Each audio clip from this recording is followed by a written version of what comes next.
Brand archetypes are a massive part of our offering and something that's a foundation in our brand process. So to start with, what is brand archetypes? So brand archetypes are something, again, that I probably stumbled across at least 20 years ago. So it's not a new concept. It's been out there in the market for a while. It's probably worth talking about what an archetype is before we can really understand what a brand archetype is. So this idea of archetypal characters in storytelling goes back a long way, and it comes back from some research that Carl Jung did. You know, Carl Jung identified 12, I think, standard sort of archetypal characters that form the basis of pretty much all storytelling throughout history. And then there was a guy called Joseph Campbell, who was a social scientist that spent his entire career sort of studying this kind of storytelling around the world, and again sort of confirmed these kind of Jungian archetypes, if you like. So there's characters that we recognize would be the caregiver, the hero, the wise man, all of these sort of things, and they turn up all over the world in different guises. So that's what an archetype is like. It's almost the distillation and typical character of the wise man or the healer or whatever. So that's an archetype. And then some very clever people at some point sort of asked a question, said, do really famous brands sort of align themselves to these archetypal stories, and whether consciously or unconsciously, is part of their success because they connect with the audience in this really sort of primal way, because they resemble an archetype. So that was, again, a piece of work that was done, and there was a book published off the back of that, which was this idea of brand archetypes as a strategy. And there's some really obvious examples in the book. So someone like Harley Davidson would be an outlaw brand. And then you'd have people like Volvo, which would be all about safety. That would be a caregiver brand. So it seemed that there was some correlation between, some of these enormously successful brands and the fact that they dropped their identity right on top of this really easily understood kind of archetypal character. So the idea of doing this as a process for our clients is that you can actually do that deliberately. You can go into a brand, you can dig and dig and dig and find out, what does this brand believe in? What drives its motivation? Why is it here? What is it right at its core? And that takes some doing anyway. There's a big process to do that. But if you can get to that core, you can then sort of plot it on a wheel, if you like, of archetypes and say, it feels like a caregiver, or it feels like a hero, it feels like this. And there's a whole process, again, to sort of help narrow that down and land it in the right place. And what we found is if we manage to achieve that for a brand, we call it sort of the North Star for the brand. So it's just this super clear pointer, like so instantaneously understandable by everybody, that if you go, we're a hero brand, then there are certain behaviors and certain communication styles and things that a hero would do that an outlaw wouldn't do. So, it just gives you that super simple way of doing brand management, I guess, at a very fundamental level. So we love it. We as you know, we did it for ourselves, as we always do. We always take our own medicine, and and we looked at all kinds of different things that woven could be. It could be about data, it could be about insights, it could be about creativity, it could be about all these kind of things. But we've talked a lot today about relationships, and when we dug and dug and dug and dug and dug and realized what it was that we were most excited about, most committed to. All the services were things that we do, and that's where some of the, it's where the value is. But the thing that really excited us was building some of those 5, 6, 7, 8, 9, 10-year relationships that we talk about. So we decided that our archetype would be the lover archetype, which is all about, it's kind of in some sense about seduction, which again fits into that high net worth, super luxury kind of space really nicely. Lots of luxury brands are in that kind of space. So it worked for us really well. So we settled on the lover as our archetype, and it just ties all of that relationship building stuff and the sort of beautiful creative and the way that we present ourselves is really anchored in the idea of a lover archetype.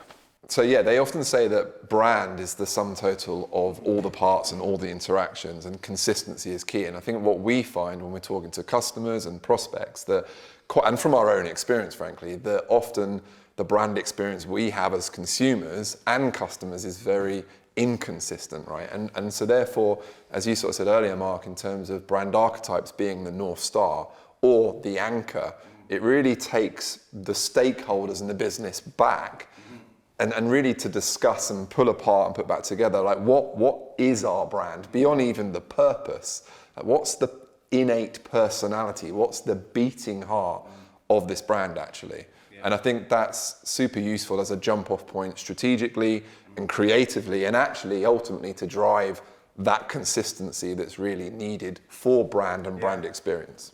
And it can be a really, really big differentiator for a brand in a marketplace as well, because if you're and we've got examples of this from our client base, but if you're a brand that operates in, say, healthcare, there's going to be lots of brands in there that look like healers or carers and this kind of stuff, and they've all got the same colours and they all do the same sort of thing. But that's about services and it's what you deliver, but it might not be the motivation for the business in the first place. You could be the most innovative caregiver, you could be the most heroic caregiver, or you could even be a rebel breaking down the boundaries. So to actually position yourself differently, as you say, just all the creative questions are going to get answered differently from that point forward. So you're not going to want to look like Booper and Blue and all the rest. You're going to choose a different path. So it can be so powerful for a brand, and we've got an actual live example of that, exactly that, haven't we? Where we had an amazing company that operates in the later living sector. When you go and if you just ask, what are you as an archetype, everyone's going to say caregiver. It's very obvious. But you spend 5 minutes in the company of the CEO of that company, and you know what I'm talking about. And Eugene's just this unbelievable force of nature, and he's just, the man's on a mission. And when we looked at what that business was doing, is this business is going into battle on behalf of an audience group, which is the elderly people, who are underrepresented, lonely, cast aside by society. And Eugene's the guy jumping over the barricades first into the fray, and he's a hero, and that business is a hero.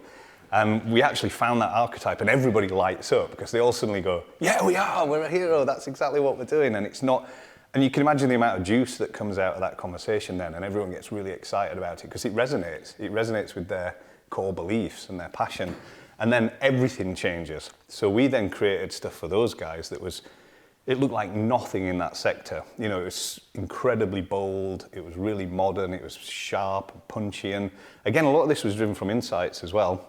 We went and talked to a lot of older people, and they were saying things like, hey, stop talking to us like we're idiots, stop patronizing us, stop placating us, we know exactly what our situation is, we know what our challenges are, be honest with us, And so again, we were able to feed all of that kind of honesty and sort of even a bit of humor about some of these situations into some of the work there. And it was also about authenticity and integrity there, wasn't it? And again, that comes from being the hero and driving through and pioneering something to fundamentally change and shift the world and attitudes. There was a spin-off campaign, Stop Ageism, to do exactly that. And it was real people, real stories, even though they have the investment to put a lot of money into marketing and advertising. Actually, it comes back to being content-led and inbound and real people's stories.